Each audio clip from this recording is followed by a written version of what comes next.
Salut à tous, aujourd'hui après quelques années de teasing et des vidéos de gameplay, j'ai décidé de parler d'un jeu qui fait énormément parler de lui à chaque sortie de trailer. Beaucoup ne comprennent absolument rien à ce que pourrait raconter le jeu, donc aujourd'hui je vais essayer de vous éclairer comme je peux sur cet exclu PlayStation qui s'annonce comme le jeu de l'année. On va analyser, donner du concret mais également de la théorie, puisque même avec le récent trailer gameplay sorti le 29 mai, si le gameplay est de plus en plus palpable, l'histoire, elle, laisse encore beaucoup de questions, elle en rajoute même. J'ai fait 2 sondages, un sur Twitter et un sur YouTube dans l'onglet communauté, et le verdict est sans appel. Très peu de personnes ont compris réellement. Certains se font une idée. Sur Twitter, on est sur du 50-50 entre j'ai rien pigé et j'ai plus ou moins une idée. Et sur YouTube, une majorité de j'ai rien pigé. J'espère qu'avec cette vidéo, vous aurez une meilleure idée de ce que va être Death Stranding. Comme d'habitude, je compte sur vous pour laisser un pouce bleu et partager la vidéo. Ça aide énormément la chaîne à gagner en visibilité. Et si jamais vous voulez bien user de votre temps précieux pour soutenir, c'est possible gratuitement sur Utip, le lien est en description.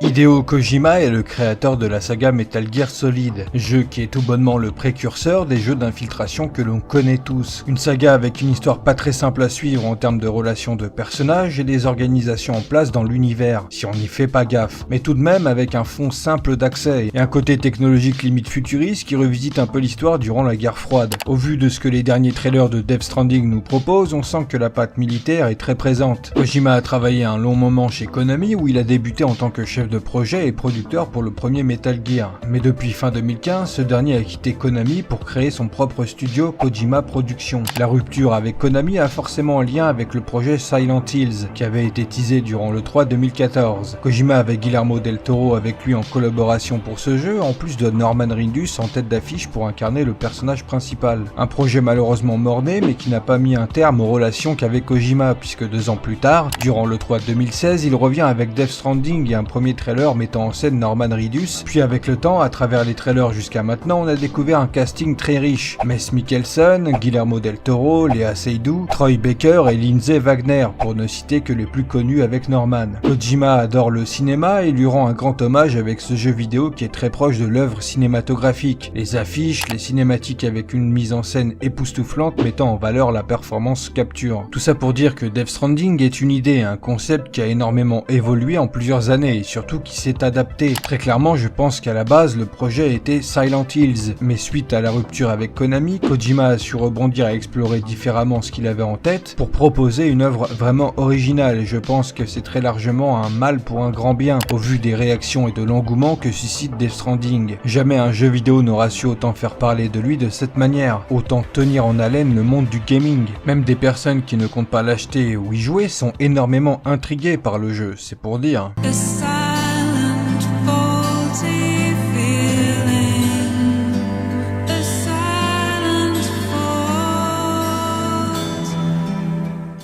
On sait que Death Stranding sera un monde ouvert où l'exploration sera au cœur de l'aventure. Tous les gameplays qu'on a pu voir nous montrent un monde extrêmement vaste. On a vraiment l'impression qu'il est possible de parcourir tout ce qui est visible. J'imagine que l'on aura quand même des limites, mais c'est très prometteur à ce niveau-là. En ce qui concerne les capacités, le personnage peut se battre au corps à corps et utiliser des armes à feu. Dans l'inventaire d'objets utilisables, il y a une échelle qui peut atteindre une grande longueur, un espèce de pic à poser pour ensuite utiliser des cordes qui permettent de descendre en rappel les environnements, et en particulier des montagnes ou des canyons. Pour le moment, en termes d'objets utilitaires, j'ai pas vu plus que ça. Les armes à feu, pas besoin d'en faire toute une explication, on connaît la chanson maintenant à force. Sam peut également utiliser des véhicules et en particulier une moto. Bien sûr, le niveau technologique a l'air d'être bien futuriste. L'élément qui a l'air principal à l'histoire et en même temps au gameplay, c'est les Baby Bridge, qui sont visiblement là pour servir de pont entre les dimensions, entre les plusieurs brèches temporelles. Je pense qu'il sera possible d'améliorer cet objet pour le rendre plus performant et utile, un peu comme on améliore sa moto dans Days Gone par exemple. Une chose très particulière dans le gameplay, c'est le rapport avec la mort. Mourir dans Death Stranding n'est pas un game over et tu recommences à ton dernier point de sauvegarde. Non, quand Sam meurt, il est propulsé dans une sorte de dimension parallèle qui a l'air de se trouver à des endroits où visiblement des personnes sont mortes dans le passé. Et durant ces phases-là, on serait vraiment dans un gameplay nerveux où il faudra affronter les morts en fait. Je suis intimement convaincu qu'il s'agira certainement des hommes squelettes qui accompagnent Van Cleef durant cette scène. Kojima explique que la mort dans Death Stranding ne nous sortira pas du jeu et que les actions effectuées auparavant seront conservées. En gros, la mort ne serait pas un stop où il faut recommencer pour réussir à continuer, mais simplement un passage, une phase à passer avant de retrouver le corps vivant du personnage. Durant une interview de 2017, Kojima a même précisé que les phases où l'on voit le personnage de Sam dans cette eau un peu spéciale seront des phases de gameplay et non pas seulement des cinématiques, ce qui suggère que les phases qui sortent de l'ordinaire par rapport à ce qui semble être la réalité sont diverses et variées, ce qui est très intriguant je trouve. Dans le trailer du TGA de 2017, il est montré plus que clairement selon moi que les bébés Bridge servent de relais, de pont entre la réalité et la dimension où sont reliés tous les échoués et autres bestioles qu'on a pu nous montrer, et qu'à chaque fois qu'un passage s'effectue, qu'une personne revient de cette dimension, un énorme cratère se forme à l'endroit où la mort a eu lieu. Je m'éloigne un peu du côté gameplay, mais je tenais vraiment à donner mon interprétation du délire. Pour finir sur le gameplay donc, je pense que la Terre ne sera pas forcément le seul endroit d'exploration. Certains décors font vraiment penser à des planètes qui ne ressemblent pas à ce qu'on peut trouver sur Terre, à moins que comme l'histoire a l'air de se situer dans un espèce de monde post-apocalyptique, peut-être que l'environnement a énormément évolué. On voit bien que les hommes et les femmes ne gambadent plus partout, ça a l'air bien désert quoi. D'où le fait que je suggère qu'il est possible qu'on visite d'autres planètes.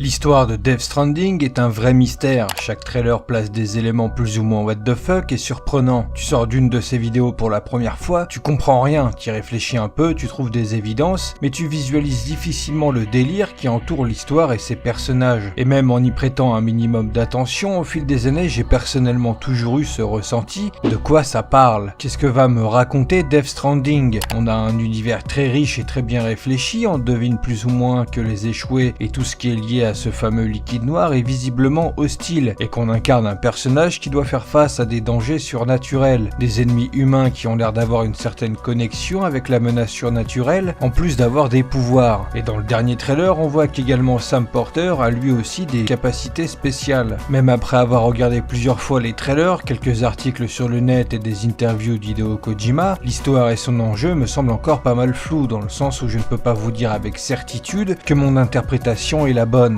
Mais je vous la donne parce que j'avais énormément envie d'en parler et de faire une vidéo sur le sujet. On a une date de sortie, ce n'est plus qu'une question de temps avant de pouvoir enfin y jouer. On a également beaucoup plus d'indices et d'infos données, donc pour moi c'est pertinent d'en parler maintenant. Alors, Death Stranding c'est l'histoire de Sam Porter Bridges qui vit dans un monde assez futuriste et post-apocalyptique, une approche très peu exploitée en soi je trouve. Sam a une famille, une femme et cette dernière porte son enfant. Ils ont visiblement un lien de parenté avec la personne qui semble être la présidente des États-Unis ou alors la présidente de la société Bridges. Je pense que cette dernière est la belle-mère de Sam qui visiblement travaille pour une société qui porte son nom de famille. Alors est-ce que ça veut dire qu'il est à l'origine de l'entreprise ou est-ce que c'est une personne de sa famille qui l'a créée? Le nom complet de Sam c'est Porter Bridges. Peut-être que Porter c'est son nom de famille à lui et qu'en se mariant il aurait pris également celui de sa femme, à savoir Bridges. Je lâche ça comme ça. Ou bien peut-être qu'il s'agit du mystérieux personnage Cliff qui a l'air d'être également un scientifique à la base, avant d'être l'entité qu'on nous présente la plupart du temps. Sam nous dit dans un trailer, une fois il y a eu une énorme explosion qui a donné naissance au temps et à l'espace. Une fois il y a eu une énorme explosion qui a mis des planètes dans cet espace. Une fois il y a eu une énorme explosion qui a apporté la vie comme on la connaît. Et ensuite est arrivée l'explosion suivante, une explosion qui serait notre dernière. J'en conclus donc qu'une grande explosion est venue changer le monde tel qu'on le connaît, en y apportant quelque chose d'une nature inconnue, quelque chose qui déshumanise, quelque chose qui te tue sans vraiment te tuer, quelque chose de tellement horrible que des hommes préfèrent se tuer eux-mêmes plutôt que d'y retourner, tandis que d'autres y sont visiblement attachés au point d'être capables de faire des choses extraordinaires. Dans ce monde, Sam est un livreur. Que livre-t-il? Beaucoup de choses, du matériel comme parfois même des personnes. Une des choses que j'ai comprises, c'est que l'intérêt de ces explorations est également de renouer des contacts avec de possibles survivants, renouer une connexion entre les êtres humains pour tenter d'avoir un certain espoir, parce que c'est la merde sortir dehors et est un risque de danger énorme, mais le fait de se reconnecter serait donc la clé pour nourrir l'espoir d'une paix, d'un retour possible à une vie plus ou moins normale. Un espoir utopique auquel même le personnage principal du jeu ne semble pas croire, car pour lui le problème est que les échoués et toutes les entités menaçantes sont là et elles ne vont visiblement pas disparaître d'un claquement de doigts. Voilà en gros le pitch très court de l'histoire selon moi. J'insiste bien sur le fait que c'est mon interprétation, je ne prétends en aucun cas être dans le vrai. En regroupant les trailers, il est possible de se faire une chronologie des événements et se faire une idée du chemin qu'on va parcourir. Le trailer qui en dit pas mal et qui est limite scénarisé, c'est le trailer du TGA 2017 où l'on comprend clairement la situation. Sam est en mission et durant celle-ci, X débarque et répand les échoués. Toute l'équipe avec Sam meurt, ce qui semble être son supérieur lui refile un bébé Bridge et c'est grâce à cela qu'il survit, passe dans la dimension sous l'eau et revient à la vie. À défaut de vous faire la chronologie des événements montrés dans les divers trailers, je vais vous donner plusieurs détails qu'on nous a montrés voire suggérés via ces derniers pour vous donner une plus grande idée de la complexité de cette histoire. Déjà rien que par rapport à cette dernière, j'imagine qu'elle va nous proposer plusieurs phases, le passé, le présent, la dimension des échoués. Ce qui me fait dire ça, c'est que je trouve que les multiples séquences de gameplay montrent principalement deux Sam, un avec les cheveux attachés en mode propre et un autre avec les cheveux détachés en mode balèque. Bon bien sûr si ça se trouve c'est juste qu'il sera possible de personnaliser beaucoup de choses sur le personnage, et enfin dernière phase, la possibilité que toute cette histoire pourrait être une simulation et que la réalité de l'histoire n'est pas celle mise en avant, histoire de nous surprendre encore plus une fois la manette en main. Ce n'est qu'une théorie bien sûr, mais durant les scènes où l'on voit Cliff en train de parler à un bébé Bridge, il a l'air de faire partie de l'équipe, il a l'air de travailler en tant que scientifique quoi. Tout porte à croire que ces scènes sont dans la réalité, alors qu'à la fois on nous l'a beaucoup présenté comme un personnage mystérieux qui vit principalement dans le monde des échoués et qu'il pourrait être une menace. En parlant de menaces, les ennemis de l'histoire sont visiblement multiples. On a bien sûr la menace des échoués via les tempêtes qui ont l'air assez régulières. Les Homo Demons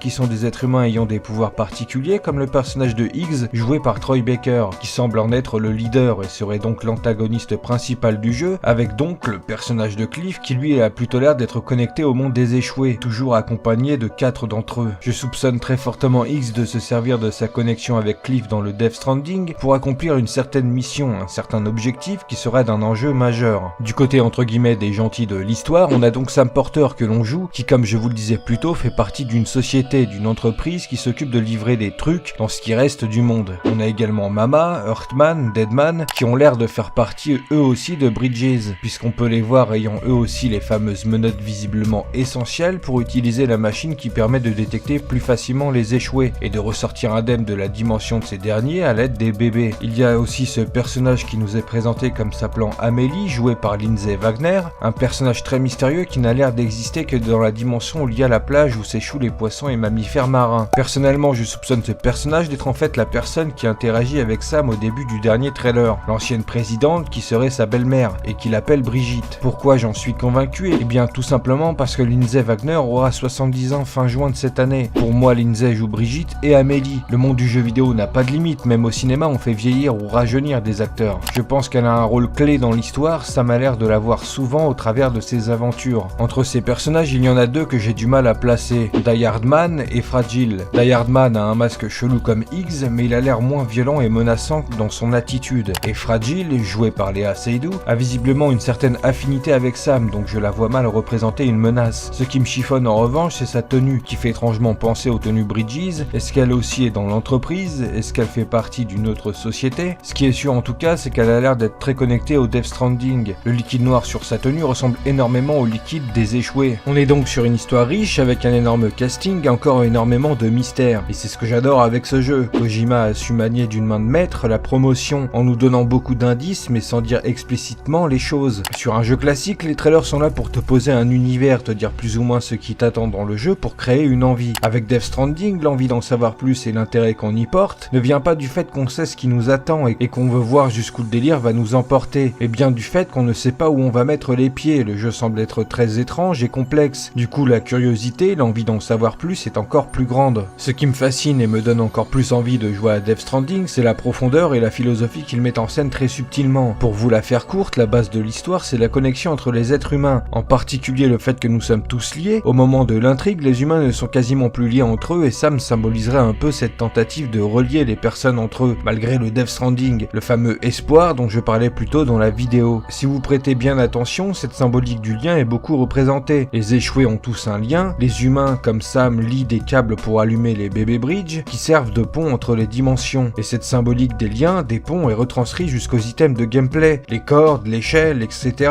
Un petit détail qu'on ne remarque pas forcément et qui me rend très curieux, c'est les arcs-en-ciel inversés qu'on peut voir sur beaucoup de visuels du jeu. Je trouve que c'est un élément intriguant qui fait sens par rapport au fait que l'environnement, le climat a subi des changements. Il y a également la notion de l'homo lundes, qui veut dire concrètement l'homme qui joue. C'est le logo de Kojima Productions, représentant un homme dans une combinaison spatiale plantant son drapeau sur la lune. A noter que durant le dernier trailer, Cliff dit au bébé qu'il aura tout un monde à explorer, même la lune. Le nouveau logo de Kojima Productions est designé de sorte qu'il puisse être perçu comme étant un casque médiéval ou un casque d'astronaute. Il y a un sens à cela. Par le biais de la nouvelle technologie avec un esprit pionnier, nous voulons vous emmener dans un nouveau monde. Je veux dire à l'intérieur même du monde numérique. Nous souhaitons voyager avec vous vers une nouvelle dimension, là où personne ne s'est encore aventuré. Quant au squelette, nous sommes des homo sapiens, des gens de sagesse, mais nous sommes aussi des homo ludens, soit des gens qui jouent. Ainsi, grâce à la nouvelle technologie et un esprit pionnier, nous emmènerons le jeu vidéo vers un monde nouveau. Death Stranding est pour moi le jeu tellement prometteur qu'il a de très grandes chances, si ce n'est déjà fait, d'être le jeu qui va chambouler le monde du jeu vidéo, aussi bien au travers de son gameplay assez particulier, que par son histoire et sa narration qui ont l'air tout simplement transcendants. Pour reparler en vitesse du gameplay, je pense qu'il se rapprochera d'une certaine manière de Red Dead Redemption 2, dans le sens où les distances et les actions seront très poussées, et que forcément il y aura cette impression de lenteur, qui n'a pas forcément plu à tout le monde. Une certaine lenteur qui est, je pense, essentielle à l'attachement qu'on aura au personnage de Sam. Je me trompe peut-être, mais il se pourrait que je retrouve une once de degré d'attachement que j'ai pu avoir pour Arthur Morgan, avec Sam Porter Bridges. C'est pas impossible qu'un nouveau trailer ou qu'un tout nouveau gameplay pointe le bout de son nez durant le mois de juin, ou un peu plus tard avant la sortie du jeu. J'espère simplement que ça restera mystérieux pour conserver encore un maximum de surprises pour la sortie du jeu le 8 novembre 2019. Si la vidéo vous a plu et que vous avez un peu mieux compris de quoi va parler Death Stranding, partagez la vidéo et abonnez-vous en n'oubliant pas de cocher sur la cloche YouTube pour ne pas louper les prochaines vidéos. Je vous invite également à me suivre sur Twitter, j'y suis très actif, et un serveur Discord est à votre disposition. Sur ce, moi je vous dis à bientôt pour de prochaines vidéos.